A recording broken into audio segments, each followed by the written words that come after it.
Bon, ça démarre l'équipe. Ça, c'est pour les 1TFCA et c'est Optique 2.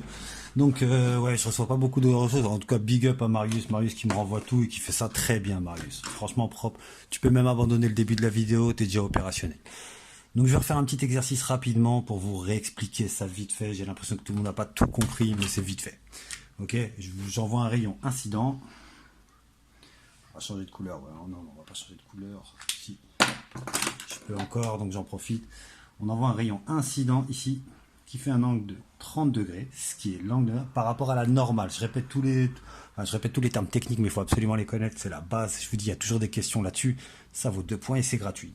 Donc la normale, regardez là, c'est le point d'incidence. La normale, c'est la perpendiculaire à la surface et qui passe par le point d'incidence. Ici, j'ai deux milieux différents, je vais vous les indiquer tout de suite. Ici, on va dire qu'on est dans l'air avec un indice de réfraction. Le mot, c'est indice de réfraction que je vais noter N1 égale à 1. Et ici, on va prendre de l'eau. De l'eau avec un indice de réfraction N2 de 1,3. Ok, ça va pour tout le monde? Rien de compliqué. Alors, ça sera toujours le même style d'exercice. On va vous dire, par exemple, que l'angle d'incidence, ça c'est le rayon incident, donc ça on appelle ça l'angle d'incidence. On va dire que c'est I1 égale 30 degrés. Et on va vous demander ce qui se passe. Donc il n'y a rien, franchement c'est du plastique le truc. Il y a toujours, on commence toujours par le truc le plus simple, c'est le rayon réfléchi. Et oui, j'ai remarqué que dans la vidéo j'écris à chaque fois réfléchi, c'est réfléchi, ok. Voilà, je vous fais apparaître le rayon réfléchi. Alors le rayon réfléchi, c'est le rayon le plus simple de l'univers. Si ici j'ai I1 égale 30, je sais que l'angle de réflexion, l'angle réfléchi, c'est 30 degrés. Ok, ça va pour tout le monde? Ça, c'est le truc classique, c'est quand tu te regardes dans un miroir, c'est ça. C'est ça, c'est la réflexion. Et on verra même que ça va être super pratique en fin de vidéo pour expliquer la fibre optique et même ouais, la fibre optique surtout, en fait, au final. Ok, et après, on sait qu'il y a quand même une partie du rayon incident qui va traverser la surface ici et qui va passer dans l'autre milieu. Là, c'est l'angle réfléchi, on reste dans l'air au final, et l'autre, il va rentrer, enfin, l'autre rayon, le rayon réfracté, va rentrer dans l'eau. Ok, l'équipe?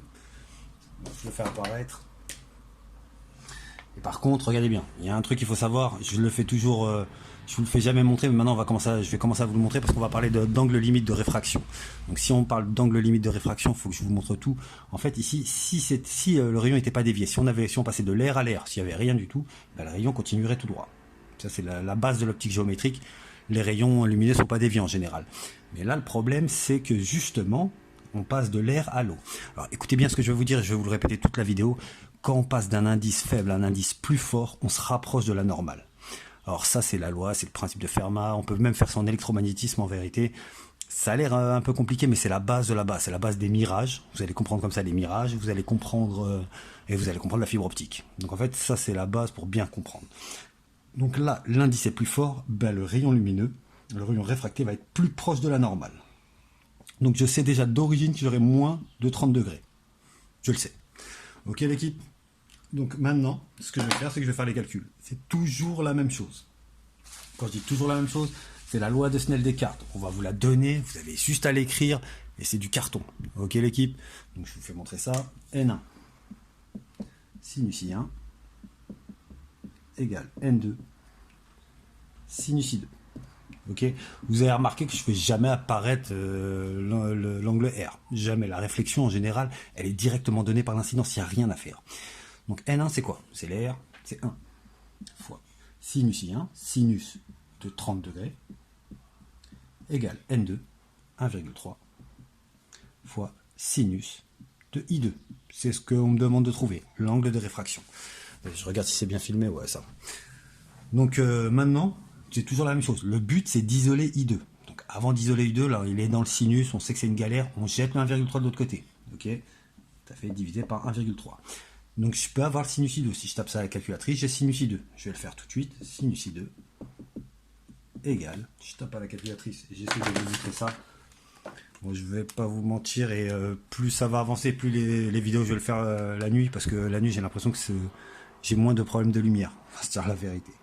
Donc je vais faire 1 fois sinus, j'évite de faire, ouais, je vais le faire 1 fois sinus de 30 degrés, ok, divisé par 1,3. 0,38K, tout le monde le voit ou pas? C'est bon pour tout le monde? Ok, nickel, on va prendre 0,38. faire un arrondi que je chiffre pas la virgule. Donc là, je repars sur 0,38. Et comme d'habitude, c'est pas ça qu'on vous demande. On ne demande pas de sinus, on vous demande I2. Ben, pour avoir I2, il faut que je tue le sinus en face. Tuer le sinus, ben, c'est mettre un coup de sinus moins 1 ici. Mais si je le mets là, je suis obligé de le mettre de l'autre côté. Ok, sinus moins 1 de sinus I2 égale sinus moins 1 de 0,38. Regardez bien, j'ai mis les sinus moins 1 des deux côtés. Ok, c'est la même expression là, sauf que j'ai mis un coup de sinus moins 1 des deux côtés. Et quand je fais ça, vous avez tout compris, j'ai fait sauter les sinus. Donc j'ai I2 qui est égal à sinus moins 1 de 0,38. Je tape ça à la calculatrice. Alors je vous rappelle que c'est shift sinus, en fait, c'est A sin 1 sur cette calculatrice, parce qu'en fait, en réalité, la fonction réciproque du sinus, on l'appelle arc sinus. Mais vous allez voir tout de suite que la calculatrice, même elle écrit sinus moins 1, donc voilà. Sinus moins 1 de 0,38. Ça va pour tout le monde, 22,3 degrés. Ok. Ça marche pour tout le monde. On va arrondir à l'unité, donc on va dire 22 degrés. Donc vous avez tout de suite capté, je rentre avec 30 degrés, c'est ce que je vous disais, quand vous allez dans un indice quand vous allez dans un milieu où l'indice de réfraction est plus fort, bah vous vous rapprochez de la normale. Ça va pour tout le monde? C'est bon? Ok, ben retenez bien ça c'est la base. Je vais vous faire montrer aussi un autre truc où des fois on vous demande de trouver l'indice de réfraction. Alors ça a l'air plus compliqué, mais en vérité c'est plus simple. C'est toujours les derniers exercices, genre c'est compliqué, mais c'est rien du tout, c'est du vent. Je vous fais montrer ça tout de suite. Et quand vous aurez compris ça, on va passer directement à la fibre optique et à l'angle limite de réfraction, vous allez comprendre. Ok, j'efface. Ouais, ça s'efface de moins en moins, je ne veux pas vous mentir, dans 3-4 cours, je pense que je pourrais même plus effacer le truc. Ok, c'est bon. Donc je vous donne un autre exercice, je vous donne la surface ici, on vous donne la normale, et on vous dit, et je vais essayer même de faire, bon si on va faire ça, on rentre avec un angle de 20 degrés, et on ressort avec un angle de 35 degrés. Alors je sais, on va dire que ça c'est du verre, enfin non pas du verre, c'est pas possible. On va dire que là j'avais de l'air, dire de l'air, indice. Non, parce qu'après on va avoir un indice négatif. On va partir je suis obligé de partir du verre. Je vous expliquerai après pourquoi. On part du verre. On va dire que l'indice c'est 1,6, c'est du gros plexiglas. On part du verre, donc c'est l'indice 1. Je suis dans le milieu 1. Ça c'est l'incident. Et remarquez que je dessine rarement le rayon réfléchi, mais il faut le mettre quand même. On sait qu'il y aura toujours un rayon réfléchi ici. Ok, qui sera exactement à 20 degrés là. D'angle de réfraction. Angle de réflexion. Ok, mais je le dessine jamais parce qu'en général, par contre, on va devoir le dessiner souvent quand on va parler de la fibre optique parce qu'en fait, c'est le seul rayon qui va nous rester. On verra ça juste après. Donc, je continue sur l'exercice. On vous donne l'indice initial, on vous donne les deux angles. On vous donne I1, vous avez remarqué, et là, on vous donne I2. On vous dit 35 degrés pour le deuxième. On vous donne I2. On vous donne I1 et I2. Et on va vous demander déterminer l'indice de réfraction du second milieu. Déterminer le N2. Ça a l'air plus compliqué parce qu'en fait, on parle d'indice de réfraction. Je sais que vous, dès qu'il y a des grandes phrases, c'est mort. Mais c'est rien du tout. Réécrivez la loi de Snell-Descartes, c'est la même chose. Ça, c'est les derniers exercices que je vous ai donnés. Réécrivez N1 sinus I1 égale N2 sinus I2. Et vous remplacez, vous essayez même pas, vous débranchez votre cerveau, l'équipe. Vous remplacez. N1, c'était quoi? 1,6 fois sinus de I1, 20 degrés, égale N2, que je connais pas, c'est ce qu'on me demande, fois sinus de I2, que je connais, sinus de 35 degrés. D'ailleurs, en TP, c'est ce qu'on fait en général, c'est qu'on essaie de déterminer les indices de réfraction du verre. Donc on va s'amuser à faire ça, on va mesurer des I1 et des I2, mais là, il n'y a pas de TP, vous êtes au courant. Donc voilà. C'est pour ça d'ailleurs que je vais arrêter la physique, je pense qu'on va plus repasser en maths, après on va même prendre de l'avance sur le programme de l'année prochaine, donc essayez de bien suivre les vidéos qui vont arriver, on va faire des maths et on va faire des maths pour l'année prochaine. On va gagner du temps et on fera un peu plus de physique l'année prochaine quand on sera en cours. Ok, donc maintenant que j'ai ça, c'est comme d'habitude, le but c'est de trouver N2, ok. Donc regardez bien l'équation, isolez le N2, il y a quoi qui vous dérange? Fois sinus 35, je le jette de l'autre côté, fois, il se transforme en divisé par sinus 35. Et l'exercice est déjà mort. J'ai juste à taper ça à la calculatrice. Je vais vous montrer ça. Alors ça fait 1,6 fois sinus de 20 divisé par sinus de 35. Ok. Je rappelle qu'il faut régler sa calculation en degrés. Si vous êtes en radian, vous allez sur le setup. Je vous ai montré ça dans la vidéo précédente. Regardez la vidéo précédente. 0,95. Ok. Ça marche. Bon, je vous dis, techniquement, c'est impossible d'avoir un indice plus petit que 1, c'est que je prends des valeurs au hasard, en vérité. Donc 0,95, j'ai même honte de l'écrire parce qu'on ne peut pas aller plus vite que la vitesse de la lumière. Et là, je viens de trouver un milieu où la vitesse, on va plus vite que C. On va plus vite que la vitesse de la lumière, ce qui n'est pas normal.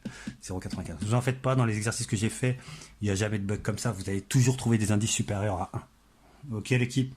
Je ne vais pas le refaire, sinon si je veux le refaire, je mets un 30 degrés ici, on refait le calcul, on va trouver un indice plus crédible, mais on s'en fout. C'est exactement la même méthodologie si on vous demande de trouver un indice. Vous reprenez Snell Descartes, vous remplacez, et comme par hasard, le seul truc que vous n'allez pas avoir, c'est l'indice de réfraction.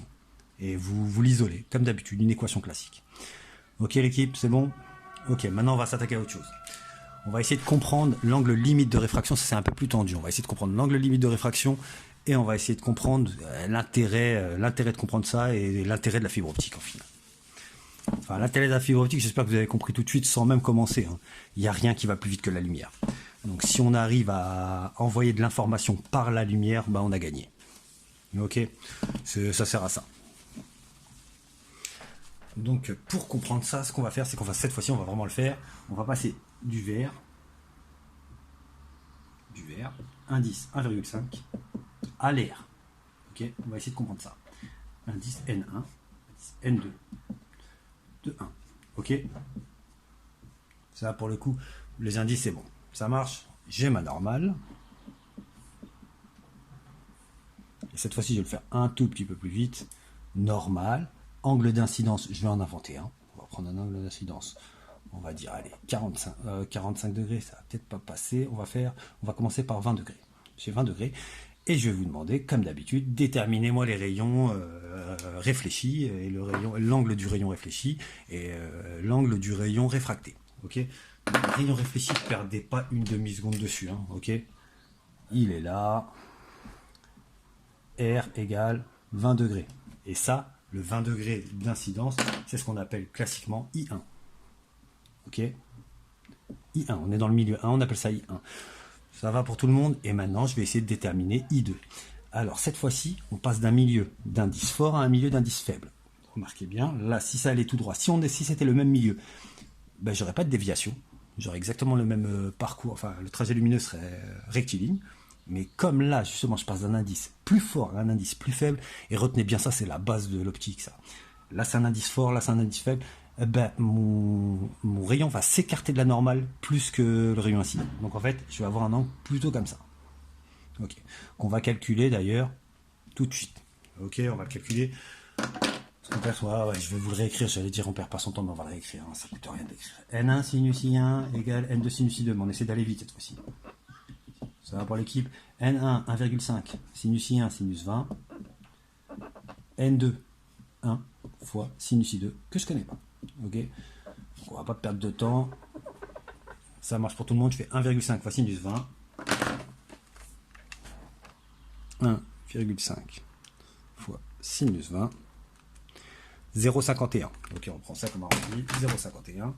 Donc j'ai sinus I2. Excusez-moi, ça va changer de couleur, mais c'est pas grave. Sinus I2, ça fait 0,51, j'ai dit. Et donc là, je mets un coup de sinus moins 1, un coup de sinus moins 1. Donc I2, c'est sinus moins 1. 0,51. Et forcément, je vais avoir un angle plus grand que le 20 degrés. Forcément, puisque je suis passé d'un milieu à fort indice, où la vitesse de la lumière est plus faible en vérité, à un milieu à faible indice. C'est toujours comme ça. Donc, je vais vous le faire tout de suite. Shift sinus moins 1, donc 0,51. 30,6 degrés. Ça marche pour tout le monde? Donc, on va prendre 31 degrés. 31 degrés. Ça, c'est I2. Donc, vous avez bien compris. Dès que je passe d'un milieu d'indice fort à un milieu d'indice faible, ce qui se passe, c'est que mon rayon s'écarte de la normale. Ok, mais là, vous allez me dire, et attention, là, on va commencer à parler sérieusement, là, on va commencer à comprendre la fibre. Mais il y a un truc, c'est qu'on se dit, au bout d'un moment, cet angle-là, s'il sort toujours plus grand que celui-là, je vais arriver à un moment à un angle où ici, il sera ici. Ça, c'est la limite de sortie où il est encore dans le milieu. Et quand le rayon réfracté est comme ça, là, je suis à la limite du truc possible. Vous comprenez ce que je veux dire? Et la limite, en fait, c'est quand l'angle réfracté fait 90 degrés. Ça, c'est la grande limite. Et il y aura bien un rayon où ça va arriver. Et tout ce qui va se passer derrière, en fait, il n'y aura plus de rayon réfracté. Ok. Et ce qu'il faut retenir de base, c'est que le rayon incident, en fait, là, il se sépare en deux. Je l'ai mis en blanc-bleu. Attention, on va changer de couleur pour ne pas vous embrouiller. Excusez-moi, plus en rouge celui-là. En fait, le rayon bleu, il se partage en deux à chaque fois. Mais vraiment, il se partage en deux. L'énergie qu'il y a dans ce rayon-là est partagée dans le rayon réfléchi et dans le rayon réfracté. Le truc, c'est que je vous dis, à partir d'un moment, quand on arrive ici, on va trouver un angle ici où justement le rayon réfracté est à 90 degrés. Donc au-dessus, il n'y a plus de rayon réfracté. Donc toute l'énergie qui va arriver dans le rayon incident va repartir dans le rayon réfléchi. Et il n'y aura plus de rayon réfracté. On ne verra plus rien de l'autre côté. Vous commencez à comprendre l'histoire ou pas? Ça sent la fibre optique. On va enfermer le rayon. Si j'avais une autre gaine de l'autre côté, le rayon va commencer à taper, etc. Et là, on a réussi à enfermer le rayon. Donc c'est ça le principe d'une fibre optique. Je vais refaire un autre dessin après pour paraître plus clair. Mais déjà, on va essayer de trouver l'angle limite de réfraction, par exemple, dans ce cas-là. On peut vous poser cette question-là. On peut vous demander, avec ces indices-là, déterminer l'angle limite de réfraction. Et c'est les mots ont un sens. L'angle limite de réfraction. L'angle limite où il y a un rayon réfracté. Au-dessus, il n'y a plus de rayon réfracté. Et s'il n'y a plus de rayon réfracté, c'est qu'il n'y a plus qu'un rayon réfléchi. Ok l'équipe? J'espère que vous avez compris. Si vous n'avez pas compris, revenez sur cette vidéo parce qu'elle est importante. Si vous avez compris ça, vous allez tout comprendre. Les mirages, vous allez tout comprendre. On va faire ça comme ça. Ok. Et je vous demande de déterminer. La normale, elle est là. Et je vous demande de déterminer l'angle limite de réfraction. Ça, c'est le dernier rayon incident qui permet encore d'avoir un rayon réfracté. L'angle limite, je vous ai dit, à la limite...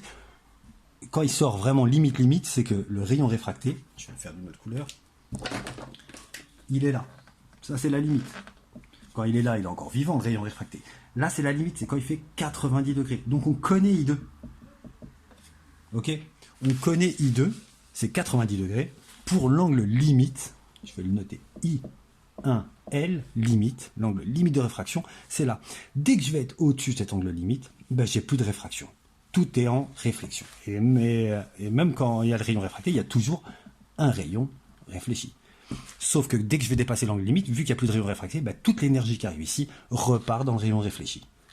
Ok, donc on va faire le calcul. Vous allez voir, c'est pas compliqué du tout. Vous repartez toujours avec la même loi. N1 sinus I1 égale N2 sinus I2. C'est toujours la même loi. Loi d'écart, N1 sinus. Et j'ai vu que Marius a su le faire sans moi. Donc les gars, vous êtes capables de le faire. Et Marius, ça ne veut pas dire que t'es mauvais, je te dis t'es le meilleur, je te l'ai dit en face. On y va l'équipe. N1, c'est quoi? 1,5 fois sinus I1. Là, je ne le connais pas, c'est l'angle limite de réfraction, c'est ce que je cherche. Donc, je vais noter sinus I1L, l'angle limite de réfraction, l'angle limite de réfraction, égale N2. N2, c'est quoi? C'est 1, là on est dans l'air, fois sinus I2. Et cette fois-ci, je le connais. Pour l'angle limite de réfraction, I2, il fait 90 degrés. Ça, c'est la limite. Au-dessus, je peux pas faire plus que 90 degrés parce qu'après je reviens dans l'air. On est d'accord, dans le vert. Je reviens dans le milieu initial. Donc la limite c'est 90 degrés. Bon, pour vous faire gagner du temps, en vérité, tapez ça à la calculatrice, sinus 90, mais ça fait 1 l'équipe. Donc il n'y a rien à faire. En fait, ça fait 1 fois 1 et on va diviser de l'autre côté par 1,5. Mais si vous ne me croyez pas, vous le tapez à la calculatrice sans vous prendre la tête. Et là, je veux comme d'habitude, je veux I1 limite, je veux ce qu'il y a ici. Donc je vais essayer de l'isoler, mais avant de l'isoler, je vois bien qu'il est dans un sinus, donc je vais déjà isoler le sinus de I1L. Je vais jeter le 1,5 de l'autre côté. 1 fois sinus 90 divisé par 1,5. Je vous dis, quand vous allez avoir l'habitude, le sinus de 90, il faut prendre l'habitude, c'est 1. Ok, d'ailleurs, je vais vous l'écrire, juste que vous le voyez. Il faut faire les grands sinus de 90, 1. Ça va pour tout le monde? Je ne sais pas si vous voyez quelque chose. Je crois que vous voyez rien du tout en fait. Sinus 90, c'est 1. Je n'ai pas le choix, je suis obligé de faire comme ça. Ok. Donc, si vous avez capté ça, on n'est pas trop mal. Donc en fait ici, sinus de I1L, de I1 limite, l'angle limite de réfraction, c'est 1 divisé par 1,5, 1 fois 1, on est d'accord. Et donc si je veux avoir I1L, je mets un coup de sinus moins 1 des deux côtés. Donc c'est sinus moins 1 de 1 divisé par 1,5. On va essayer d'éviter de faire des arrondis. Et je vais le calculer. Alors pareil, je ne sais pas si vous allez réussir à avoir quelque chose. Je vais le taper. Shift sinus. J'ouvre la parenthèse. 1 divisé par 1,5. Alors je ne sais pas si vous voyez quelque chose. Vous voyez sinus moins 1 de 1 divisé par 1,5. Entrée 41,8 degrés. Ok, on va prendre 42 degrés. Donc 42 degrés. Ça marche l'équipe. Donc 42 degrés, c'est mon angle limite de réfraction. En gros, quand je suis plus petit que 42 degrés, j'aurai toujours un rayon réfléchi et un rayon réfracté quand je suis plus petit. Mais dès que je vais le dépasser, vu que l'angle, quand je passe d'un milieu plus fort, d'indice plus fort à un milieu d'indice plus faible, vu que l'angle est toujours plus grand, dès que je vais dépasser 42 degrés, ben c'est fini. On va dire que celui-là, c'était 42 degrés. Si je prends par exemple un angle de 45 degrés, 45 degrés d'incidence, ben j'ai plus de rayon réfracté. Je ressors avec 45 degrés et j'ai toute l'énergie ici. Toute l'énergie qui arrive ici repart ici, en rayon réfléchi. Si vous avez compris ça, vous commencez à comprendre la fibre optique. C'est ça le principe d'une fibre optique. En gros, je vais vous dessiner une fibre optique en vite fait. Ou peut-être avant, je vais peut-être vous expliquer un peu les mirages. Parce que je sais qu'il y en a qui vont me dire, ouais, mais la lumière sort toujours quand je suis dans l'eau. On arrive toujours à me voir. Oui, c'est vrai. On va faire un petit dessin avec un poisson. Alors, on va faire quoi? On va faire une petite rive ici. Là, c'est l'eau. Là, c'est du dur. Hein. Et là, il y a un bonhomme dessus. Ok? Et on va mettre un petit poisson ici. Oh, je sais pas dessiner. Ouais, il est fou le poisson. C'est bon? Ok. Là, on est sur un indice de 1,33. On va dire que les rayons lumineux partent du poisson. On bloque sur les rayons lumineux qui sortent du poisson. Là, on est dans l'air. L'air, l'indice N2, c'est 1. Ok, vous avez remarqué, on passe d'un indice fort à un indice faible. Donc le rayon va s'écarter de la normale. Ok, en gros, s'il y a un rayon, je vais essayer de le faire bien. S'il y a un rayon qui arrive comme ça, regardez bien, il y a la normale ici. Ben, il ne va pas rester comme ça le rayon. Il va s'écarter de la normale, donc il va plus partir comme ça. Et on va taper l'œil du monsieur là. Ok, je sais pas pourquoi j'aime bien faire des chapeaux. Voilà. Ok, vous avez capté. Donc voilà. Et par contre, plus je prends le poisson, envoie des rayons un peu partout, hein, de façon isotrope, on dit. Ben, s'il envoie un rayon un peu plus fort comme ça, et si ça dépasse l'angle limite de réfraction, ben, le rayon va rester à l'intérieur. Il n'y a rien qui va être réfléchi. Mais je sais ce que vous allez me dire. Vous allez me dire, quand je suis sur la rive, le poisson, même quand il est un peu loin, j'arrive à le voir. Ouais, mais tu le vois différemment au final. C'est ça c'est une histoire. Bah, c'est un mirage que tu vois au final. Parce que toi, quand tu regardes dans cette direction-là. La lumière qui t'arrive de la tête du poisson, elle arrive dans ce sens-là. Donc ton cerveau comprend que le poisson, en fait, il est là. Et je vais le faire un peu en pointillé, parce que sinon vous n'allez pas comprendre. En fait, ça, c'est dans ta tête. Ta tête comprend que le poisson est là. Pourtant, le poisson, il est là. Mais c'est juste à cause des rayons lumineux, tu as l'impression de voir le poisson ici. Et c'est la même chose, c'est comme ça que tu comprends que tu vois tes pieds un peu plus grands quand tes pieds sont dans l'eau. Enfin, c'est pas flagrant, parce qu'en général, on calculera ça quand on sera en cours, c'est pas super flagrant pour les pieds. Mais pour le poisson, quand il est un peu loin, en fait, si. Il y a peut-être même des fois 1 mètre de différence entre le poisson. Quand tu le vois, tu as l'impression qu'il est à 10 mètres, mais au final, il est en vérité à 9 mètres. C'est les rayons lumineux qui t'ont trompé. Vous comprenez ce que je vous dis, ou si vous avez compris ça, vous commencez à être bon, parce qu'en fait, c'est l'histoire des mirages, ça. C'est ça l'histoire des mirages. Même quand tu vois une flaque d'eau dans un désert, c'est une sorte de mirage. Il y a un gradient de température qui fait que les indices changent. Et après, je vous expliquerai ça en vrai. Mais là, si vous avez déjà compris ça, vous avez compris l'histoire des mirages, en fait. Les mirages, c'est que ton cerveau, quand il voit la lumière arriver ici, il sait que la lumière, en général, arrive de façon rectiligne. Donc ton cerveau, il se dit, t'en fais pas, le poisson, il est tout droit. Mais si le poisson, il est tout droit, au final, tu le vois ici, toi, dans ta tête. Mais il n'est pas là, le poisson. Il est là. Sauf que quand tu sors de l'eau, vu que tu passes d'un indice fort, 1,33, à un indice faible, 1, tu t'écartes de la normale. Ok, cet angle-là, l'angle d'incidence, il est plus petit que cet angle-là, l'angle de réfraction.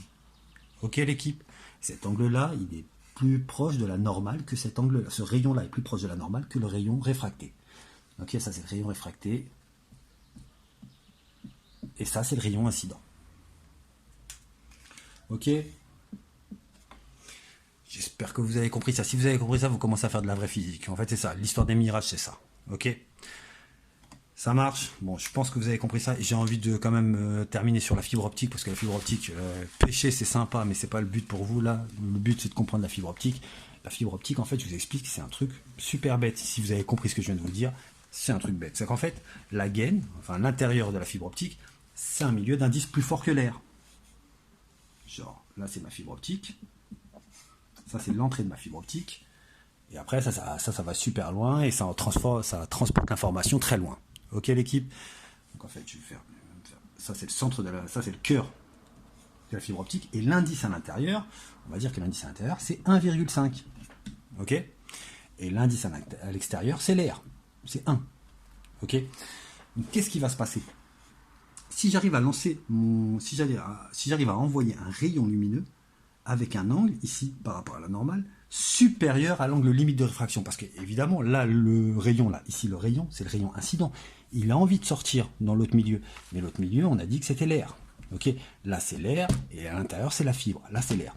Sauf que là, il est dans un milieu d'indice plus fort. Donc, il va sortir plus écarté de la normale. Ok, on le sait ça. Sauf si on dépasse l'angle limite de réfraction, où il sort même plus du tout. L'angle limite de réfraction, il est là. Si on dépasse l'angle limite de réfraction, il sort plus du tout. Ben, c'est ça le principe d'une fibre optique. On s'arrange pour que l'angle d'entrée est supérieur, là, cet angle-là, là, on s'arrange pour qu'il soit supérieur à l'angle limite de réfraction. Et s'il est supérieur, ben, il n'y a pas de rayon réfracté. Qu'est-ce qui se passe? Ben, le rayon lumineux, ben, il est totalement réfléchi. Toute l'énergie qui arrive ici, ben, on la retrouve là, dans l'angle réfléchi. Okay, et si j'ai 50 degrés ici, ben je récupère 50 degrés ici. Et ça va taper ici. Et si vous faites un peu de géométrie, et si c'est vraiment rectiligne, ben en fait, je vais revenir ici encore avec 50 degrés. Ben si je reviens avec 50 degrés, c'est le même cas que celui-là. Donc en fait, qu'est-ce qui va se passer sur ce rayon incident? Ben il va être totalement réfléchi. Il va jamais ressortir. Ok, vous avez capté le délire? Ben ça, c'est la fibre optique.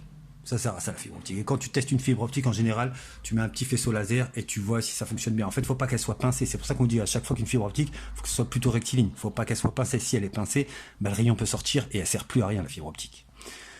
J'espère que vous avez compris ça. Si vous avez compris ça, vous êtes déjà pas mal et on va faire des exercices après sur la fibre optique. On va calculer des angles limites de réfraction pour savoir avec quel angle on doit rentrer pour que la fibre optique fonctionne. Ok, l'équipe? Et pourquoi on utilise des fibres optiques? Parce qu'en fait, là, c'est la lumière. On va considérer que, en fait, il faut diviser. Si vous voulez avoir la vitesse du rayon lumineux à l'intérieur, il faut diviser la vitesse de la lumière par l'indice de réfraction. Mais je vous donne la vitesse de la lumière dans le vide, c'est 300 000 km par seconde. Attention, c'est pas des kilomètres par heure, c'est 300 000 km la seconde. Donc tu peux pas aller plus vite. Jamais. C'est pour ça que même maintenant sur internet, toutes les fibres, c'est des fibres optiques. Vous avez capté? En général, on note aussi en mètres. Je vous le dis tout de suite en mètres, il faut rajouter encore 3 zéros. Et on note directement les zéros. Je vous donne la notation classique en maths, 3 fois 10 puissance 8. Ça veut dire qu'en fait, il y a 8 zéros mètres par seconde. Ok? Pour ceux qui veulent savoir, c'est 300 millions de mètres par seconde. Tu peux pas aller plus vite. Alors attention, si vous voulez vraiment être super précis, la vitesse du rayon lumineux intérieur, c'est pas exactement ça. Ça, c'est la vitesse de la lumière dans le vide. Si vous voulez la voir vraiment, c'est C divisé par N. Ça sert à ça l'indice de réfraction en fait. C'est par combien tu dois diviser la vitesse dans le vide pour avoir la vitesse du rayon dans le milieu. Ok, la vitesse du milieu, c'est la vitesse dans le vide divisée par l'indice de réfraction. Donc en fait ici, ça serait du 3 fois 10 puissance 8 divisé par 1,5. Ok l'équipe, je fais pas, et ça c'est en mètres par seconde évidemment. Parce que là, j'ai pris le 3 10 puissance 8 et c'est des mètres par seconde. Ça va pour tout le monde.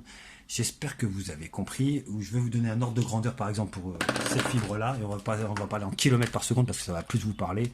On va prendre de 300 000. 300 000. Et c'est divisé par 1,5. C'est aussi con que ça. Ok. Donc j'avance à 200 000. Je ne sais pas si vous le voyez. 300 000 divisé par 1,5, ça fait 200 000. Ok l'équipe? Donc en fait la vitesse ici de ma fibre optique, elle me permet d'avancer à une vitesse, le rayon lumineux à l'intérieur avance à 200 000 km par seconde. Bah, vous avez tout de suite compris que pour l'information, pour transporter l'information, le plus simple c'est d'utiliser une fibre optique parce que rien ne va plus vite que la lumière. Il n'y a rien qui va plus vite que la lumière. D'ailleurs c'est un postulat ça en relativité, c'est ça, c'est que la vitesse limite de toutes les choses c'est la vitesse de la lumière. Il n'y a rien qui va plus vite que l'information de la lumière. Ok? Si vous avez compris tout ça, vous êtes plutôt bon. Si vous n'avez pas compris, re-regardez la vidéo. Je vais vous envoyer encore des exercices, cette fois-ci un peu plus sur la fibre optique. Essayez de capter déjà l'exercice sur la réfraction. Quand vous demandez un indice de réfraction, mettez-vous au calme. Prenez la loi de Snell-Descartes, écrivez-la. C'est ce qu'il y a de plus simple. Quand vous me dites indice de réfraction, c'est rien de compliqué au final. C'est le N qu'on te demande.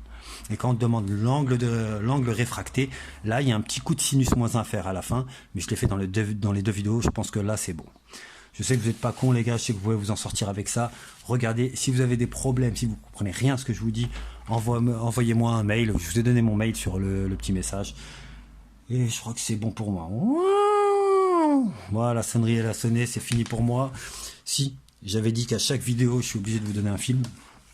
Donc, les gars, je sais, un TFCA, vous êtes difficile. On en a déjà parlé en cours. Mais regardez ce film-là, la vérité, il y a un quart d'heure à tenir. Le premier quart d'heure, vous le tenez, les gars. C'est un film coréen. Moi, je kiffe les films coréens, je vous dis la vérité. J'en ai plein. S'il y en a qui aiment bien ce film-là, j'en ai plein des films coréens dans le même délire. Je vous le donne. Dernier. Train. Pour Busan. Alors, il me semble qu'il est sur Netflix, je sais pas, mais après, tu peux l'avoir en streaming. C'est pas très compliqué à avoir. Regardez-le, c'est une tuerie, le film. Il y a un quart d'heure, 20 minutes à tenir au début. Tu sais pas où t'es. Mais après, une fois que tu as compris de quoi ça parle, c'est tendu. Le film, il se regarde bien. Et ça peut se regarder en famille, mettez-vous au calme. L'équipe, gardez la pêche, bonne soirée, à très bientôt.